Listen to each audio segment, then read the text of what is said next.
Basumo Mbare, Sokononko Abidjan. Iba Famale. Aujourd'hui d'abord, je démarre toujours avec Ousmane Sonko. Ousmane Sonko face à un parrainage africain. Mais avant tout, j'ai démarré un live précédemment, supprimé par Facebook, parce que je dois être en ligne à partir du 26, mais il y a des jeunes techniciens qui m'ont aidé. Là, je vais faire passer un message très rapide. Le Black Friday d'abord, je démarre par le Black Friday.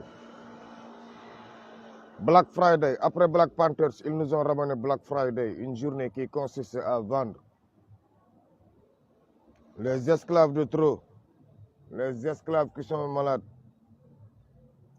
les esclaves qui sont chétifs, les esclaves qui n'apportent pas grand-chose dans les champs de récolte. Ce même jour de vendredi, après Black Panthers, ils nous ont ramené Black Friday pour faire savoir que les grands-parents entiers sont à eux. Tous les grands-parents que vous voyez là, même Macky Sall appartient à ce Black Friday. C'est-à-dire l'Africain, l'esclave se vend à bas prix. Et Macky Sall s'est vendu à très bas prix car il a donné son cul. Là où le Mali reprend entièrement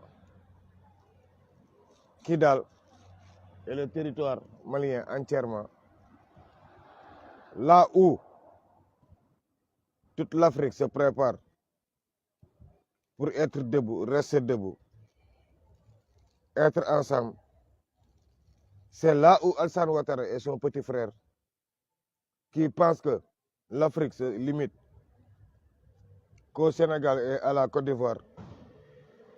Tout ça là, ça sera réglé lors des prochains CAN. Pour vous dire que ce qui se passe sur les parrainages citoyens, ces parrainages citoyens-là qui vont nous servir, nous, peuple sénégalais, comme il y avait des partis politiques affiliés à PASTEF, et j'ai des frères africains, comme les Béninois. Je salue une maman de passage, qui est une vraie panafricaniste, une opposante très radicale, qui a encadré ici beaucoup de jeunes. Que je salue le Ousmane Sonko de Bénin, notre opposant, qui a tenu tête à Patrice Talon, le chef de l'opposition béninoise, que je salue très bien. C'est pour cela que je viens de dire à tout le monde, vous les Sénégalais, vous les partisans, on peut bien sortir, faire le parrainage citoyen, oui, c'est logique, on va le faire. 4 millions de parrains, moi c'est ça que je demande sur 7 millions d'électeurs. Le minimum c'est 4 millions de parrains. Mais au niveau africain, comment faire? Faut-il pas créer des fiches où on va mettre la photo de Ousmane Sonko pour faire des parrainages symboliques au niveau africain? Au lieu de l'appeler pétition, mais des parrainages symboliques. Et qui vont démarrer par ici la diaspora, c'est-à-dire rentrer dans les foyers africains là. Tous les Africains, tous les jeunes, je vous dis, sans exception, ont l'intention de soutenir Ousmane Sonko. Tous les jeunes africains pensent que s'ils signent le parrainage, Ousmane Sonko va passer. Or, le parrainage, c'est pour diminuer nos candidats. Mais là, pour faire un parrainage symbolique au niveau africain, moi je lance un message solennel aux responsables de PASTEF. Après, je lance un message solennel aux responsables de PASTEF. Aux responsables de PASTEF, là où je leur lance un message solennel, pour qu'ils fabriquent des fiches personnelles, pour qu'ils fassent des fiches photo Ousmane Sonko, 5e président. À travers l'Afrique, et au Mali, il y a des partis qui sont affiliés. Au Burkina, il y a des partis qui sont affiliés à PASTEF. Au minimum, il nous faut 10 millions de signatures en faveur de Ousmane Sonko. 10 millions à travers l'Afrique. Si on le départage au Sénégal, on aura 4 millions. Et à travers l'Afrique, je ne vous dis pas l'Afrique occidentale française, c'est-à-dire l'Afrique de l'Ouest. Je ne vous parle pas de l'Afrique de Macky Sall et de Alassane Ouattara, non, mais de l'Afrique. Jusqu'en Afrique du Sud. Ramenez les fiches de parrainage symboliques. Et donnons la chance à tous les jeunes Africains, à tous les jeunes panafricanistes. Donnez-leur la chance de se sentir concernés sur le problème de Ousmane Sonko. C'est-à-dire, donnez-leur la chance de partager leur signature et de mettre leur numéro de carte d'identité et d'assumer leurs responsabilités en faveur de Ousmane Sonko. Donnez-leur la chance de dévoiler au peuple sénégalais leur propre visage. C'est-à-dire que l'Afrique a enfin compris. Les jeunes ont enfin compris. Les jeunes sont prêts à soutenir à tout prix les panafricanistes comme Ousmane Sonko, comme Assimi Goïta, qui est moi, mon président, comme Ibrahima Traoré, le général Tchani et tout le monde, mais c'est Assimi Goïta, notre leader. C'est lui, notre chef aussi. Dieu veut la vérité. Maintenant, en ce qui me concerne, vous, peuple sénégalais, les parrainages là, tout le monde a expliqué, j'ai déjà expliqué. La forme des élections, tout le monde a expliqué, j'ai déjà expliqué. Sans combat, Ousmane Sonko ne sera jamais candidat. Sans combat, Bassirou Diomaye Faye ne sera pas candidat. Sans combat, Tahirou Sarr ne sera pas candidat. Sans combat, Guy Marius Sagna. Je l'avais averti combien de fois pour dire que Guy Marius Sagna, si tu es assassiné, j'ai vu un poste où tu as mis Macky Sall, mais je regrette Guy Marius Sagna. Cette fois-ci, Guy Marius Sagna, si tu es tué, c'est le lobby maraboutique. Guy Marius Sagna, si ta vie est mise en danger, c'est le lobby maraboutique. Je regrette Guy. Guy, cette fois-ci, les lobbies qui se sont dit en bas que tout le monde sera président, sauf toi, Guy Marius Sagna, avec Ousmane Sonko. Parce que Guy Marius Sagna a deux problèmes. Premier problème, c'est un fils de la Casamance. Deuxième problème, c'est un chrétien, fervent chrétien. Donc là, tous les chefs religieux, raison pour laquelle moi j'ai bien compris pourquoi c'est toi-même qui as fait la déclaration sur la 111, j'ai tout compris. Maintenant, voici. Tu veux la paix, ils ne veulent pas la paix pour toi, Guy Marius Sagna.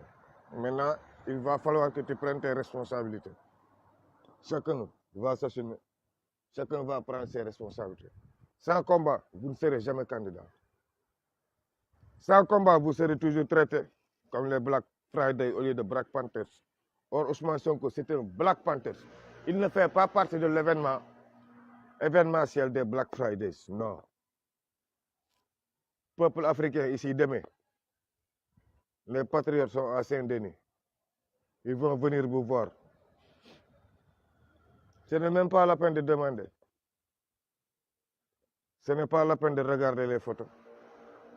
Ce n'est pas la peine qu'il vous explique, c'est Ousmane Sonko. Vous tous, vous devez signer pour Ousmane Sonko, point.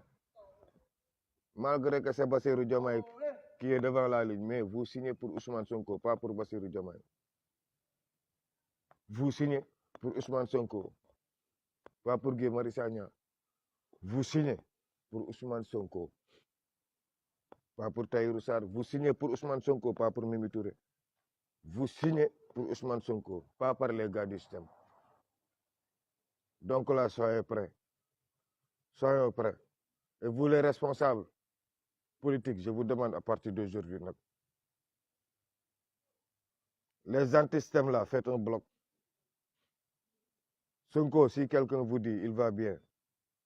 Moi, je ne suis pas dans les manipulations de l'information, il fait son sport, il fait... Je ne suis pas dans ces manipulations. Sonko, il va mal. On ne sait pas si c'est le découragement, on ne sait pas s'il est malade, on ne sait pas, mais il va mal. Voilà, physiquement, quelqu'un qui est en prison ne tient pas debout. C'est que Dieu veut la vérité. Moi, personne ne va me faire foutre la merde. Physiquement, quelqu'un qui est en prison depuis tout ce temps et puis qui n'a rien fait, quelqu'un qu'ils ont mis en prison sans reproche. Et puis vous voulez quoi? Qui se porte bien et puis on vous dit que non, les gars, soyez sérieux. Le gars, il va mal. Pour le sauver, c'est simple. Le combat. Rien que le combat. Pour clôturer, ça je le demande, je lance un appel solennellement. Le vendredi passé, on n'abandonne jamais une guerre. On était sorti pour faire une guerre. Il y a certains leaders de Pastef qui ont très mal communiqué. Et actuellement, qui commencent à nous coûter cher. Depuis lundi, maa ngi ci ay wutum avocat. Dama yéeg ak wàcc ba sonn wutum avocat yi metti kenn du fomb xeex. Amadou Ba, xaw ma loo def. Juan Branco, je ne sais pas ce que vous avez fait, mais vous l'avez fait exprès. Parce que lii moom li ngeen ñu def da ngeen ñoo gaañ. Waaw cette fois-ci moom je suis en train de payer quelque chose loo xam defuñu ko. ñun dañu gémmoon pour combattre libérer Ousmane Sonko.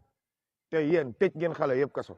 ndax lan une fausse information boo leen divulgué gis nga seen 2 heures de temps boobu daf ñoo gaañ am na ñoo xam ba Pont Noir lañ leen jàppee léegi boo leen jàppee yan avocat ñoo leen di défendre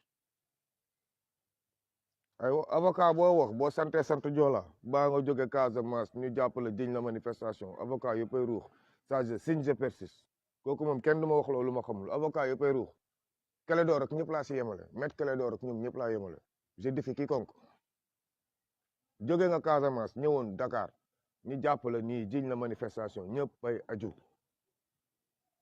te loolu tey kan moo ñu ko coûté yow Amadou Ba yow la yow Juan Branco c'est toi qui nous a coûté ça entre vendredi et tey xam nga ñu ngi ñaata arrestation plus de 160 arrestations pourtant ñu ngi génnee ñu naan Diop Taïf est sorti yéen ñëpp ngeen di jubile diw génne dañuy wàññi prison bi pour dugal ñeneen non Sénégal moo bëri ay combattants vous êtes des cons mais vous vous battez bien man loolu ma jàqal ci patriote yi dafa bëri con mais très battant quand même ndax ñu ngi si terrain bi di fecc di tëb di dal di signé lu ñu xamul mais signé leen rek comme Sonko la ñuy signé nañ signé patriote yi problème am na de jàpp nañ combattant type yi lañ jàpp ay Baye Fall déggantaan lañ jàpp man surtout ñu ko fond noir moom ça me fait mal parce que ñooñu moom bu ñu leen fa këfee rek dellu moo tax ñu këf leen kenn du fomm xeex bi ñu bëgg a jëm ni buñ ko fommee Macky Sall lekkuñu waaw bi pas Pastef gaañ nañ ma de moo tax dinaa jël tuuti pause seen manifestation yi waaw booy xeex nañu autant donné booy xeex lañu lu ñu mën mais mu ngi nii tey ñu bëri daanu nañ si ñi dañuy ñàkk seen liggéey pourtant gore moo leen dugaloon ci xeex bi doon ay patriote comme yéen moo leen dugaloon ci xeex bi mais tey dañuy ñàkk seen job ñi si nekk homme de tenue moom bu ñu leen jugé ba pare waxuma la kooku jarul sax ñuy wax def na ba civilier leen ni jugé te su boobaa armée dina leen door 60 jours ñu doog leen jugé kan moo ñu yóbboo lii yëpp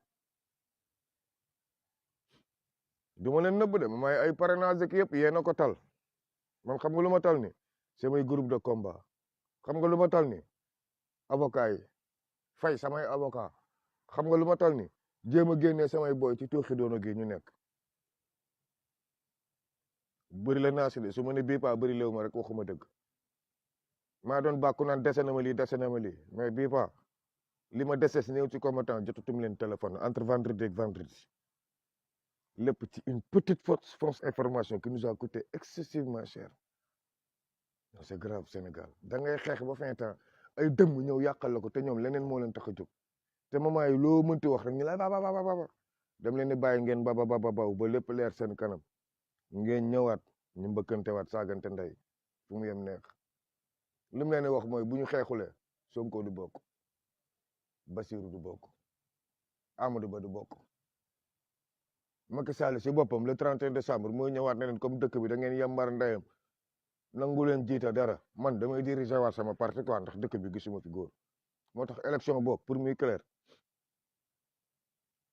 gis ngeen xam nga lu ma metti di ngeen soxla Jiji pour di ko yónnee xaalis pour Jiji di ñu renforcer ci combat bi mu tëleen c'est ça qui me fait mal moment bi yéen ñii toog di parrainer yéenay xëyaat ñëwaat nañu génn leen xeex gaaw ndax yéen talu leen xeex fecc ngeen tal fo re taaxuraan parrainé bindu seen këyit yéen loolu ngeen di dund ñun nag combat la ñuy dund kon bokkuñu idéologie bokkuñu philosophie mais billahi yéen di ngeen woote waat ne génn leen xeex gaaw sinon élection du am 2024 di ngeen woote waat génn leen xeex gaaw ndax rey nañu Macky Sall di ngeen woote waat génn leen xeex gaaw ne ndax dëkk bi kenn xamul fu mu jëm je vous avertis nag de jëndi leen seen denrée de première nécessité gëm ngeen ne élection day am no yaa ngeen bàyyi Ousmane Sonko ci biir kaso bi gëm ne élection day am kon daal li wax Sonko waxoon France 24 ki yëpp daal nekkul dëgg yéen a waxul dëgg mais du ñun ñoo du non négatif yéen a waxul dëgg man du ma njit ko dul kuy wax waxeet ngeen dugal ma ni jàpp samay boy ma damay former yeneen groupe may leen ma tuuti rek lu ma si metti ay togg añ ak yóbbu seeti prison di na fekk te man du ma ñemee seeti kenn ko seeti ñu rey ko ku ma yónnee añ ñu tëj ku ma yónnee añ dañ koy jàpp d'abord ki yóbbu añ dañ koy jàpp ba Ziguinchor dañu arrêté samay boy ba biir Ziguinchor ba Bignona ça m'a fait excessivement mal moo tax temps yi amatuma sax envie wax ni live j'ai plus envie ndax su ma waxee mën naa wax toj te comme dañuy toll si parrainage tollooguñu fi ñu nekkee candidat mais bés bu ñu nekkee candidat nag di ngeen xam ne Ousmane Sonko rek a fi set pour clôturer benn bi laa leen wax l'islam terewul rey nit moo tax man rey yi ñuy rey ni laajal ñi may woo si suuf ñu bëri dama la naan waaye on s'en fout de ça c'est des raisons d'état moi je passe l'islam terewul njaaloo terewul sëriñ bu kat terewul yonent bu kat terewul waliw bu kat l'islam terewul loolu xam nga l'islam lu mu tere fen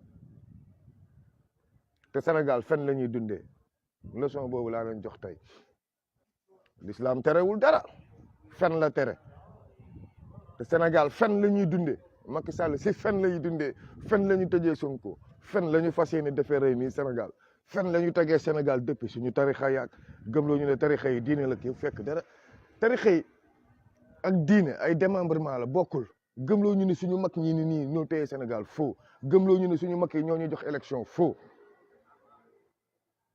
loolu kese man daal laa xam ne yonent bi tere na ko mais ay bokkaale xoola Sénégal fen fu mu commencé ne la bul bokkaale yàlla boo bokkaale yàlla safara nga jëm faux boo reyee nit safara nga jëm faux boo katee jabaru jàmbur safara nga jëm faux boo katee jabar kat doom faux l'islam fen la tere fen te Sénégal sëriñ seeg commandant yeeg commissaire yeeg président yeeg jabaru sëriñ seeg ay da jàll mu neex meeg bajo bu changé bi def ko bajo poupée ñoom ñëpp ci ay duul la ñuy dund Madiambal Diagne le douleur national Cheikh Yérim la duulaan ngeen bëgg ne Sénégal dëkk jullit la rey leen ndeyu ñëpp fii dinañu am ay mort pour ñu fal Ousmane Sonko mu leen di neex mu leen di naqari mu leen di neex laa la wax mu leen di naqari y aura des morts mais y aura pas d'élection sans Ousmane Sonko en 2024 kooku moom sama bakkan laa ci gar jaral ma jël avion ñibbi y aura pas d'élection sans Ousmane Sonko billahi y aura pas d'élection sans Ousmane Sonko kooku garantie yu leer laa ci am amantewuma ci garantie y aura pas d'élection sans Ousmane Sonko su ko non ko abidé basuma mbare mani fii nag temps yi di ngeen ma jéggal de ndax sama booy yaa ngi ci prison bi man ñi ma doon xeexal ñu ngi ci prison bi ñi ma doon waxal ñu ngi ci prison bi Amadou Ba yaa sacrifié booy yaa Juan Branco ak seen fausse information de merde bi rey ngeen booy yëpp daaneel nga leen